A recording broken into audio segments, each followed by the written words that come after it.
Ele é coordenador da bancada federal cearense no Congresso Nacional desde fevereiro do ano passado e é deputado federal em primeiro mandato. A gente vai conversar com o deputado federal Cabo Sabino, ainda no PR, mas já de malas prontas para o PHS, né, deputado? Seja bem-vindo à TVDN. Obrigado, William. Obrigado a todos os nossos telespectadores da TVDN. Nós estamos nesse período de transição, sim, né, nos aprontando para irmos para o PHS agora em março. Dia 16 de março é a data que está pré-agendada, a nossa filiação. É momento também que assumiremos a presidência do partido aqui no estado do Ceará. Mas antes da gente falar um pouco desse cenário partidário, deputado, eu queria falar um pouco da sua atuação na bancada federal cearense, né? Em 8 de fevereiro do ano passado, 2017, o senhor foi aclamado coordenador da bancada, né? Deputado federal em primeiro mandato. E na metade já desse mandato assumiu esse outro desafio, né? Coordenar a bancada de deputados federais e senadores do estado. Lembro que ainda nessa época o senhor colocava algumas prioridades. A questão da saúde, a questão da crise hídrica no estado, a dragagem do Porto do Mucuripe e algumas outras pautas que eram colocadas na época, né? Pergunto para o senhor, depois desse primeiro ano, né, que a gente já pode contabilizar aí como coordenador da bancada, o que de fato o senhor conseguiu executar, conseguiu viabilizar e o que ficou pendente? Olha, como você bem disse, né, por aclamação, e eu sou muito grato aos meus pares pela confiança, nós vimos de 2 anos de coordenador adjunto e passamos para assumir a coordenação da bancada. Demos seguimento a algumas coisas que já vínhamos e demos prioridade a outras de acordo com a necessidade do povo cearense e do estado do Ceará. A bancada, ela militou, né, e aí não são ações minhas, são ações da bancada. Né, a bancada militou muito forte na área da saúde. Nós encaminhamos no ano passado e o governo recebeu, o estado recebeu esse ano 2017, perdão, encaminhamos 2016, o estado recebeu 2017, 68 milhões de reais na área de saúde para custeio. Isso para custear a saúde no estado. Desses valores, o estado desmembrou isso e levou inclusive para o Hospital Regional de Sobral, região norte, Hospital Regional do Cariri, encaminhou também para Campos Sales, aqui para o Hospital Geral de Fortaleza, se não me falha a memória, Hospital do Coração. Então, vários outros unidades hospitalares foram contempladas com essa verba de custeio, trabalho da bancada federal. E quando eu digo da bancada, o nosso povo tem que entender que são dos 22 deputados mais os 3 senadores.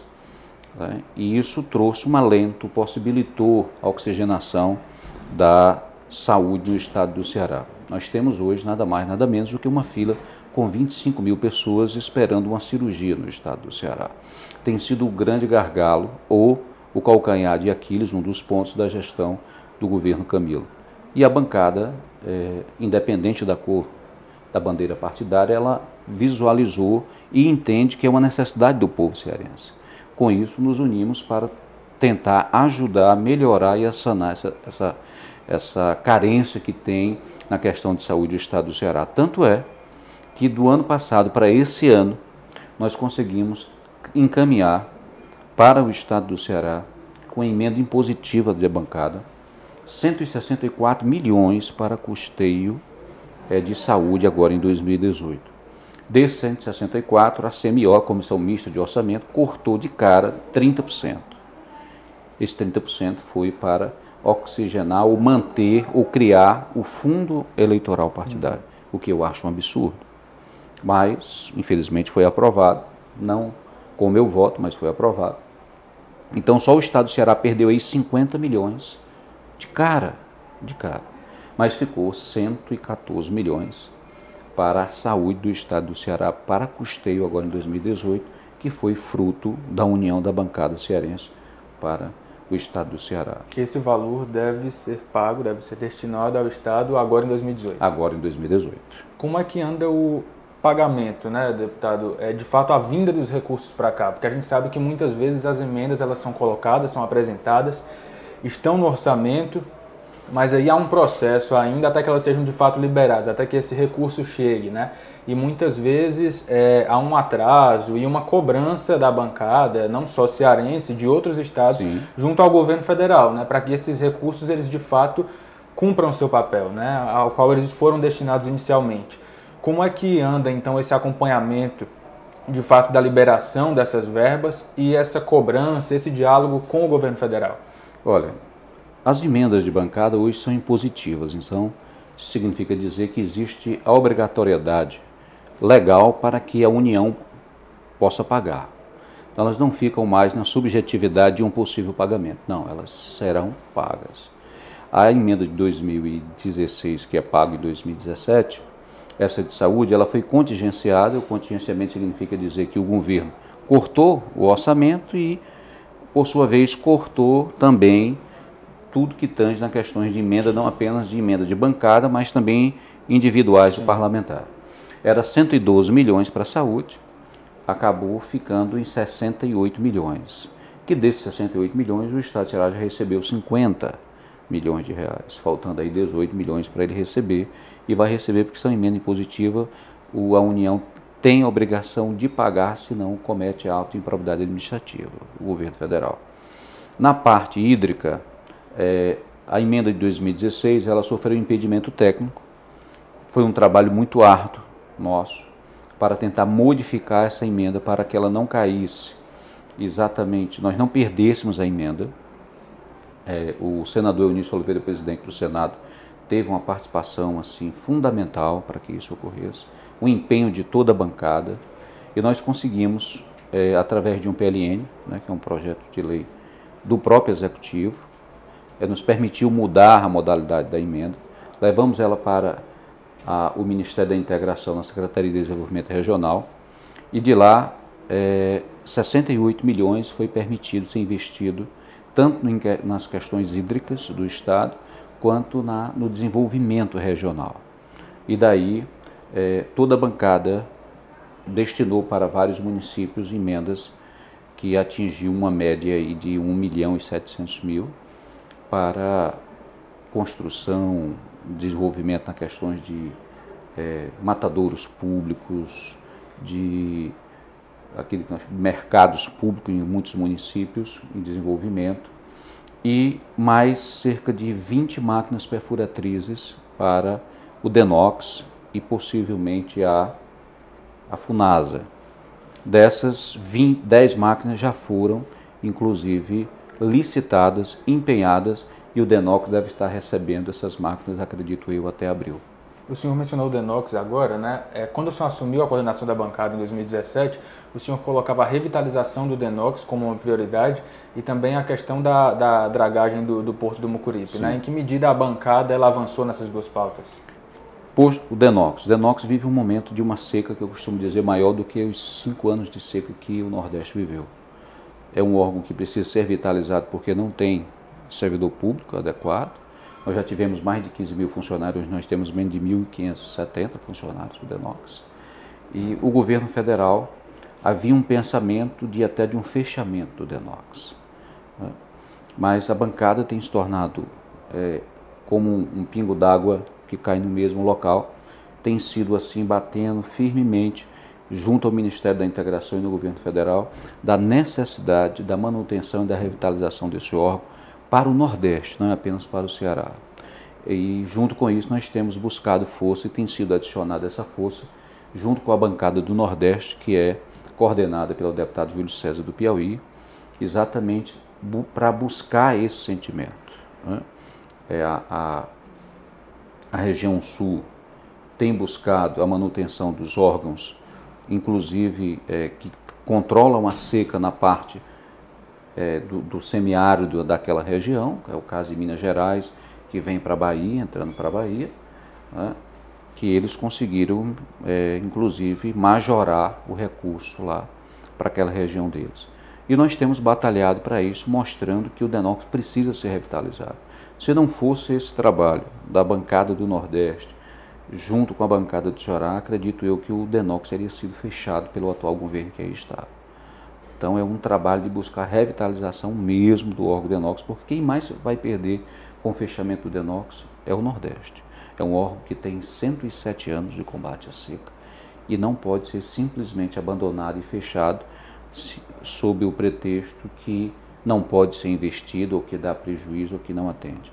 O maior socorro do povo nordestino, do homem, quando tem a seca, é o DENOX. Por isso que a bancada fez a sua parte, encaminhando de suas emendas impositivas a destinação de 20 máquinas perfuratrizes para o DENOX, onde muitas dessas máquinas ficarão no estado do Ceará para atender a perfuração de vários poços no município, atendendo aí uma demanda de quase 5.000 poços que ainda existe para o estado do Ceará. Deputado, como é que fica o retorno do governo federal, né? Como é que o senhor avalia, então? O senhor mesmo colocou, né, que a bancada vai até os ministérios, vai até as instâncias do governo federal para fazer essas cobranças, colocar essas demandas, né? O retorno tem sido positivo? Nós temos uma bancada muito eclética, né? Uma boa parte de quem é base no governo local é oposição do governo federal. Sim. E vice-versa. Então, nós não temos uma bancada 100% governista. Pelo contrário, ela é geralmente, quando se trata do governo federal, algo em torno de 50%. Mas mesmo assim, quando se trata de Ceará, a bancada vai em bloco. E isso tem sido um peso muito forte para que haja a liberação desses recursos. Não podemos esquecer o peso que tem hoje o presidente do Congresso Nacional, do Senado, o senador Eunício Oliveira, que tem sido, na realidade, o grande elo de ligação com o governo federal. Ele está à frente de um dos poderes e tem trabalhado muito, muito forte para a liberação de recursos, inclusive quando nós temos dificuldade na bancada, tenho buscado e pedido socorro a ele nesse sentido para que intervenha junto ao governo federal, como citei o caso da emenda de bancada para a questão hídrica, que existia uma grande possibilidade de nós perdermos esses 68 milhões de reais, o que faria uma falta tremenda ao estado do Ceará, e que com a mediação dele, intervenção dele, hoje essas emendas já foram todas empenhadas e devem serem pagas até o final de abril. O senhor é membro da chamada Bancada da Segurança Pública na Câmara, né? Sim. E esse é um tema que tem estado em discussão diariamente, tem vindo à tona com recorrentes fatos, né? Em 2017, por exemplo, foram mais de 5.000 assassinatos no Ceará, segundo dados da Secretaria de Segurança Pública. São números, deputado, que recorrentemente são repercutidos na tribuna da Assembleia Legislativa, por exemplo, e muitos deputados colocam, principalmente deputados governistas, colocam que o governo do estado tem tentado responder a essa realidade que a gente tem vivido, sim, mas que falta um plano nacional de segurança. Falta um plano nacional de segurança, né? E aí outros governadores também fazem a cobrança, há uma ajuda federal, há uma ação federal, o próprio governador Camilo Santana, e a bancada que está lá em Brasília, né, que também pode fazer essa cobrança lá na sede do poder, né? Qual que é a sua avaliação sobre esse cenário e como é que o governo federal de fato tem tentado responder a essa crise que a gente vive? As pessoas, e principalmente quando se fala de segurança pública, se fala no imediatismo, porque a vida ela tem que ser preservada de imediato, né? E com isso as pessoas querem uma resposta muito rápida. Contudo, isso não tem sido possível, os governos não têm conseguido dar essa resposta. O Nordeste, das cidades mais violentas do país, 6 a 7 cidades das 9, 7 capitais estão entre as mais violentas, lamentavelmente. Estados como o Pernambuco, que vinha tendo uma conquista, fazendo decrescer os índices da violência no estado, também ultrapassaram os números dos 5.000 assassinatos, lamentavelmente. Bahia, da mesma forma. E é uma crescente em todo o país o número da violência. Os governos falam muito da corresponsabilidade ou da intervenção do governo federal em tudo isso. Eu tenho uma visão diferenciada sobre essa questão. Vejo muita gente dizer assim, precisa de uma intervenção federal, o governo precisa ter um plano nacional de segurança pública. Até aí eu venho convergir naquilo que se faz necessário um plano nacional de segurança pública não para apresentar à sociedade, mas para se executar junto à sociedade. Porque todo governo que chega, alguém chega lá, senta numa mesa, redige alguns pontos, chama de Plano Nacional de Segurança Pública para dar uma satisfação ao povo, mas não executa. Né? E o que nós temos vivido? Mudamos, nós estamos vivendo num mundo globalizado e se engana quem pensa que o crime não mudou. Nós não temos mais, por exemplo, nenhum tipo de ladrão de galinha, como se chamava anteriormente. Hoje, todos os bandidos ou aqueles que vivem do crime são filiados a uma facção criminosa. No Brasil, nós temos mais de 84 facções criminosas. As 4 maiores, a maioria da população já sabe, que é o Comando Vermelho, o PCC, a FDN, adicionada daqui no estado do Ceará, da GDE, que chama Guardiões do Estado. Então, essas facções, elas vivem hoje num litígio. Só não a FDN e o Comando Vermelho, que vivem uma pacificação entre eles, porque dependem um do outro, na que chamamos Rota Rio Solimões, que é a entrada da cocaína da Colômbia com o Peru. O PCC comanda a rota no Paraguai, que é exatamente onde entra o contrabando e o tráfico de armas. Então essas 3 juntas, elas comandam o crime no Brasil. Aqui no estado do Ceará não tem sido diferente. O PCC é o segundo, tem no estado do Ceará o seu segundo número de filiados no Brasil. E com isso existe uma guerra direta do Comando Vermelho e FDN contra o PCC. Agora o GDE tenta mostrar sua força no estado e também existe uma guerra direta com as outras facções. Se formos observar os mais de 5.000 assassinatos aqui no estado do Ceará, mais de 60% são de jovens, que são exatamente os soldados do microtráfico, que são aqueles que vendem a droga em pequenos volumes, que é o microtráfico. Se você observar, o Brasil já não se fala mais de narcotráfico. Pouco você escuta falar do combate às grandes apreensões. Ocorre uma aqui, outra acolá, mas você não vê uma força-tarefa trabalhando assim com força no narcotráfico. Isso eu acho um erro.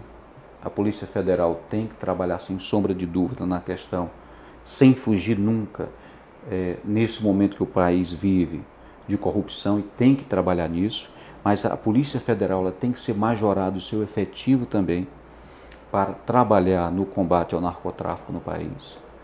As Forças Armadas têm que ser aumentados seus efetivos para nós podermos controlar as fronteiras do país.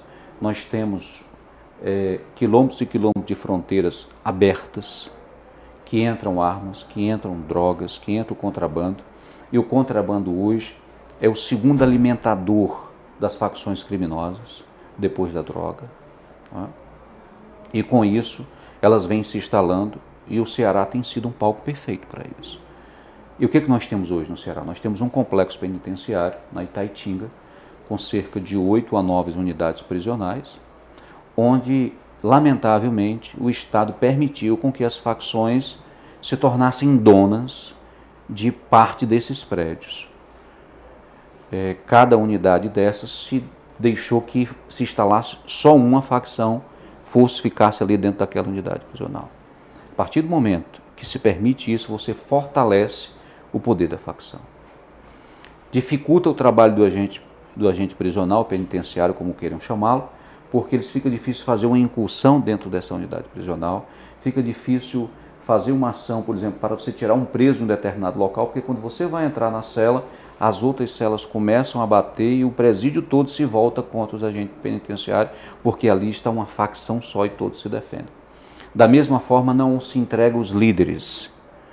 E com isso, eles mantêm, através dos aparelhos celulares, aqui dizem quem vive e quem morre no estado do Ceará. No outro, isso são complexos bem próximos realmente um dos outros. No outro complexo tem outra facção, no outro e assim sucessivamente. Então, eles vivem essa guerra de dentro das unidades prisionais que comanda o sistema. Houve uma inversão que o sistema deveria controlar as unidades prisionais, mas a unidade prisional está comandando o sistema. não é novidade nós assistirmos cartas, vídeos, pichações em muros em determinados conjuntos da cidade, onde que para entrar precisa estar com os vidros baixos, tem que entrar sem capacete, porque ali é a facção X que domina. Recentemente aqui, num bairro nosso aqui, ali do Barroso, a mídia noticiou que as casas estavam sendo esvaziadas, né, para que a facção pudesse tomar conta. Então, que pontos nós chegamos? Ou o Estado enfrenta isso de uma maneira muito séria, com coragem para combater e ir para o enfrentamento com o crime organizado, com essas facções, dentro das unidades prisionais, vai ter efeito colateral? Vai. E a população precisa estar ciente que vai haver esse efeito colateral. A partir do momento que a Secretaria de Justiça do Estado resolver retornar o que era antes, colocar por alas dentro dos presídios facções diferentes e não mais um presídio só para cada facção, e aplicar o RDD, o regime diferenciado disciplinar, haver algumas sanções como a proibição, por exemplo, de visita íntimas, que não é um direito, é uma concessão, e começar a separar as lideranças lá dentro para aplicar o RDD, vai ter o efeito colateral nas ruas. Eles vão incendiar ônibus, eles vão atacar delegacias, eles vão atacar prédios do Estado. Aí é onde entra a Secretaria de Segurança Pública. A Secretaria de Segurança Pública tem que estar pronta exatamente para revidar o serviço de inteligência e prender esses que vêm fazer essa revidação. E mostrar que não tem medo do crime organizado. Aí nós vamos reverter o índice de criminalidade não só no Ceará, mas como no país. Deputado, diante desse diagnóstico, né, que o senhor traçou na sua avaliação sobre esse cenário todo, qual que é o papel do Legislativo nesse enfrentamento, né? Existe uma bancada da segurança pública no Congresso Nacional, nas Assembleias Legislativas, nas câmaras municipais. Inclusive há uma promessa do senador Eunício para pautar mais projetos voltados à segurança pública agora no retorno dos trabalhos, né? O próprio presidente da Câmara, o Rodrigo Maia, já havia sinalizado isso. Já fizemos. Exatamente. O que é que o Legislativo pode dar de contribuição pragmática, né? Prática, diante desse cenário? Nós aprovamos agora, no mês de dezembro, um projeto, inclusive meu, que traz com que as operadoras de telefonia sejam obrigadas a bloquear os sinais de celulares dentro das unidades prisionais. Isso é uma ação do Legislativo, que vai trazer um ganho real, porque a partir do momento que eu corto o elo de ligação da unidade prisional com o mundo externo, eu enfraqueço o poder dos agentes diretos que contribuem com o crime externo. Que era o que o governo do Estado já tinha tentado fazer aqui, aprovando uma lei nesse sentido na Assembleia, né? O governo do Estado aqui tinha aprovado, outros governos também, só que as operadoras tinham buscado o STF por entender que a lei era inconstitucional, pois não cabia aos estados legislar sobre concessões, né, da questão de telefonia, porque é de uso exclusivo da União. Sim. E isso foi concedido. Mas a lei que nós aprovamos, nós podemos legislar porque é a União que está legislando. O Congresso Federal pode fazê-lo sim. Foi aprovado, agora cabe ao Senado fazer a sua parte, aprovar, e o presidente Temer sancionar. Isso é um ganho real para essa questão prisional. Outro ponto é mudar o sistema prisional que aí está. O modelo está implodido, né? E algumas coisas, alguns pontos, eu acredito que o Poder Executivo, junto com o Poder Legislativo e o Judiciário, teriam que caminhar juntos. Seria desde o endurecimento das leis, inclusive modificando o regime de progressão da pena, porque o regime de progressão da pena no Brasil, ela enfraquece muito a aplicação da penalidade. Por exemplo, alguém que comete um homicídio simples, ele é apenado de 6 a 20 anos. Se ele for réu primário e tiver bons antecedentes, se ele é apenado com 12 anos, com 2 anos e 8 meses aproximadamente, ele vem para o regime semiaberto, ele progride ainda a pena. Nós estamos falando do crime mais sórdido, do crime pior que existe, é o crime contra a vida, tirar a vida de alguém. Então ele pega 12 anos, mas com 2 anos e 8 meses ele já progrediu de regime. Então deveria ser no mínimo 50% da pena cumprida para se pensar em progredir de regime. Foi aprovado na Câmara Federal, também projeto até do Alberto Fraga, que é um policial, faz parte da nossa bancada, também acabando com o regime de progressão da pena para os crimes hediondos, mas isso é uma coisa que nós temos certeza que o próprio STF vai julgar inconstitucional, porque já existe um entendimento do STF sobre isso. E o outro ponto seria exatamente o judiciário trabalhar para ajudar o legislativo e o governo a modificar essas leis, acatando essas leis, modificando hoje aquilo que é a audiência de custódia, que tem sido um grande gargalo, porque a polícia prende com 48 horas, a audiência de custódia coloca na rua novamente aqueles agentes que causaram o crime, principalmente quem é pego contrabandeando ou vendendo drogas. Esses são os que mais são colocados novamente na rua. E quem é pego vendendo droga, e hoje, aqui no estado do Ceará, se paga em média entre 500 a R$1.000 por semana para alguém vender drogas. Quando ele é pego, que com 48 horas ele é solto, ele vai vender novamente. Ele não vai se corrigir porque passou pela audiência de custódia. De forma nenhuma. Ele vai voltar para o trabalho dele. Então, tem uma necessidade de mudança, de responsabilidade dos 3 poderes, que o Brasil precisa passar por uma política de choque na questão prisional e na questão da legislação de segurança pública. Senão, nós não vamos vencer a guerra contra o crime. Deputado, eu queria que a gente falasse agora um pouco sobre eleição, né? Esse é um ano eleitoral, o senhor termina nesse ano o seu primeiro ano de mandato como deputado federal e aí com algumas modificações, né? Assume em março o comando do PHS oficialmente no Ceará, mas depois de uma negociação hoje já é uma equipe do senhor que dirige o partido no estado, né? Foi uma transição não necessariamente tranquila aparentemente, né? Inclusive com o ex-presidente, o deputado estadual Tim Gomes, falando que esvaziaria o partido, levaria os dele para outro partido, né? Se de fato a sua entrada se concretizasse, o que aconteceu. Pergunto para o senhor, passado esse momento de mudança do comando, como é que tem sido então essa busca por novas filiações, esse diálogo com os que já estão, pensando nas estratégias eleitorais? Olha, é um desafio, né? O mandato todo foi de desafio, não foi um mandato fácil. Talvez tenha sido, eu tenha entrado na política no pior momento dela. Eu acredito que esse mandato, a 55ª legislatura da Câmara Federal, fique na história como uma das mais emblemáticas do Brasil.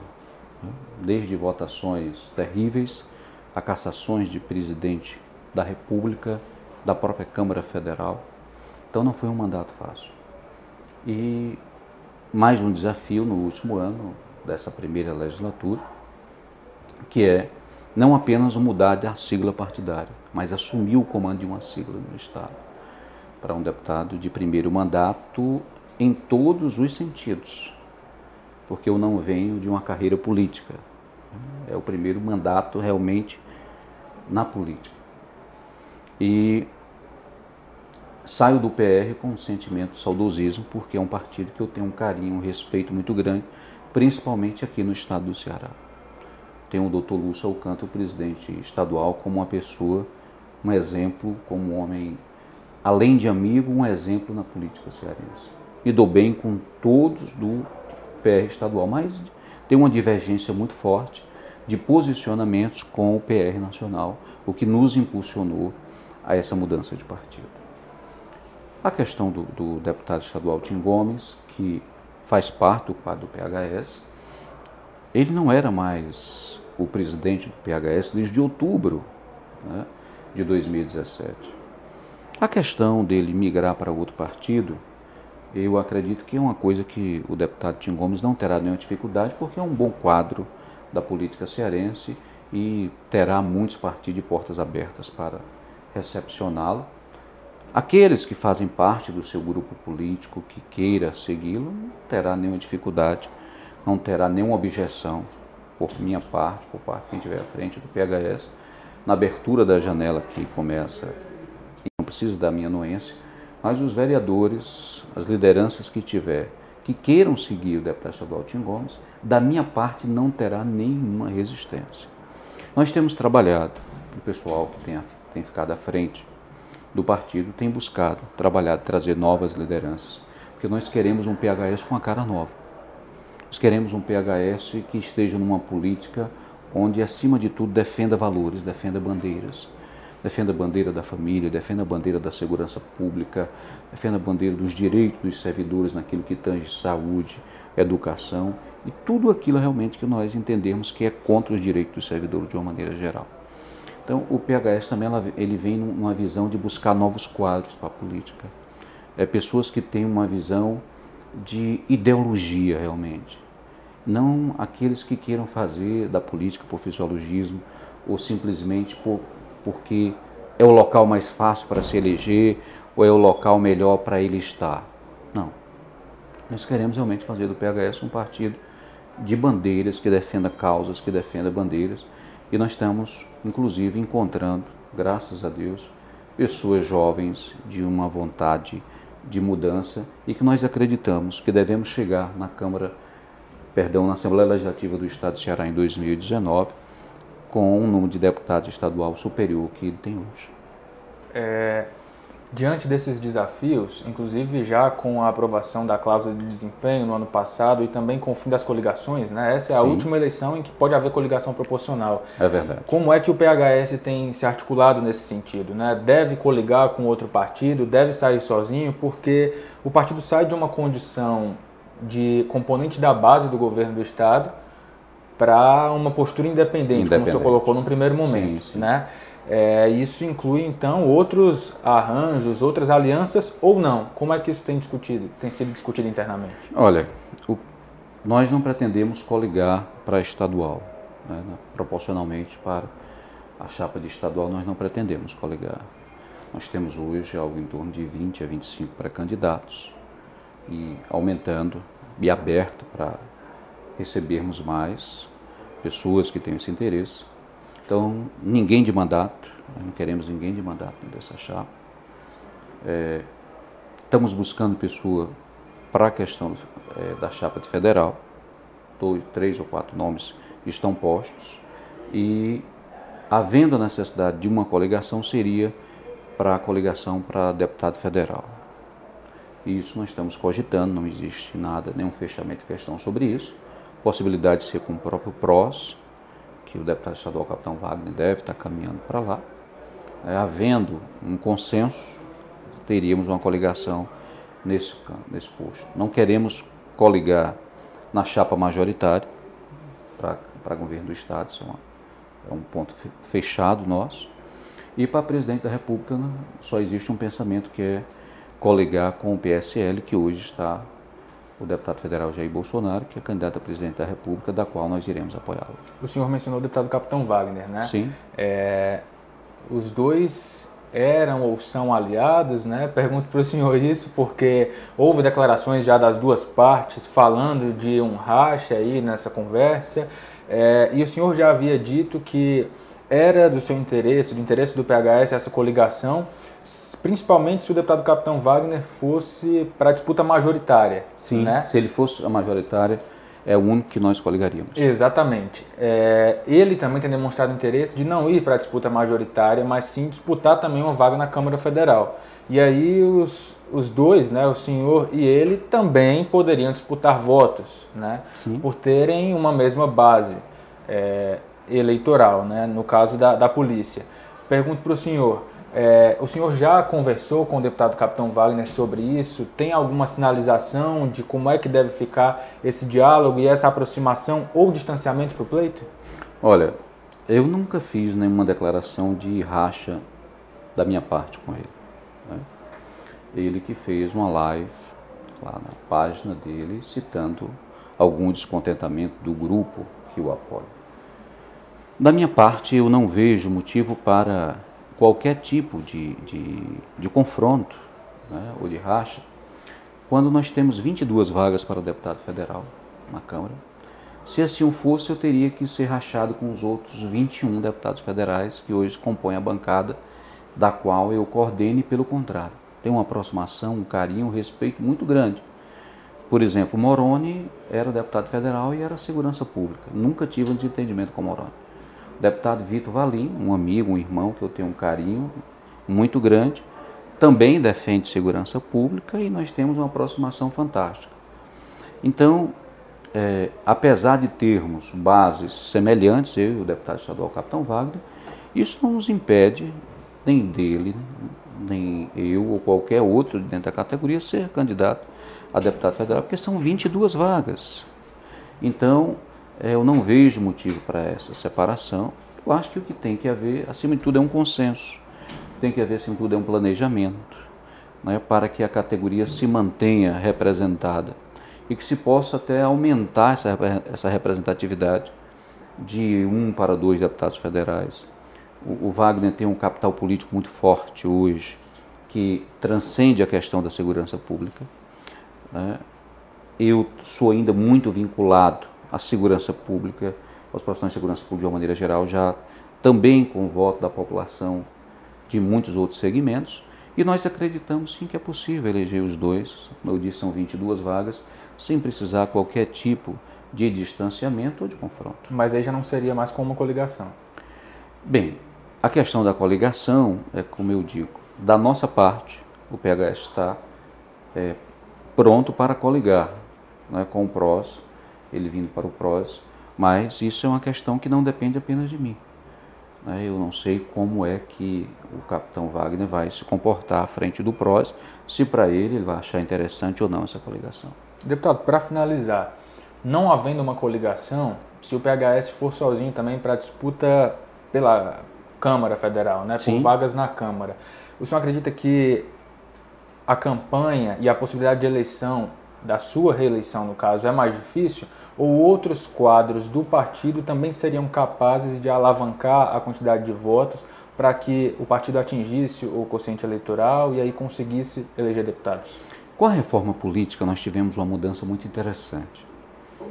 Anteriormente, os partidos, para poder eleger um deputado, ele tinha que atingir o quociente eleitoral.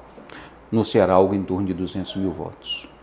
Só depois que a legenda atingisse esse patamar, ela elegia um deputado. Daí por diante vinha a questão das sobras, ou seja, 400 mil votos seriam 2 deputados.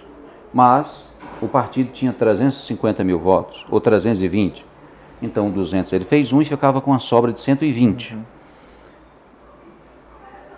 A soma de todos, juntando todos os partidos, quem tivesse as maiores sobras ia elegendo os deputados, né? Fazendo 2 deputados ou 3, dependendo como fosse.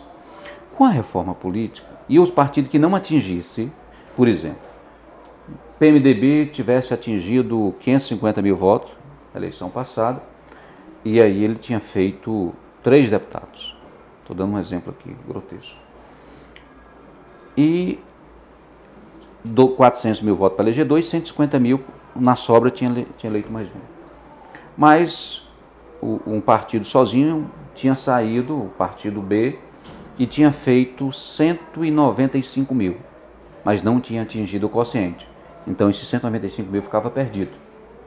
Com a reforma eleitoral, não. Todas as sobras vão ser contabilizadas para o preenchimento de vagas. Então, quem não atingiu os 200 mil, suponhamos seja esse o quociente para 2018, ele vai vir ser contabilizado os seus votos nas sobras. Então os partidos, imagina que um partido que tire 650 mil votos, fará 3 deputados e ficar uma sobra de 50 mil. Se, por exemplo, o PHS não atinge o quociente eleitoral, mas que nós venhamos a tirar de legenda, somada a minha votação com de outros pré-candidatos, 160 mil, 170 mil, ou 150, 140, eu acredito que nós estejamos com uma vaga garantida, porque teremos uma das maiores sobras entre os partidos postos na disputa. Ok, então, deputado, é isso. Muito obrigado pela sua presença aqui com a gente. Nós é que agradecemos o espaço.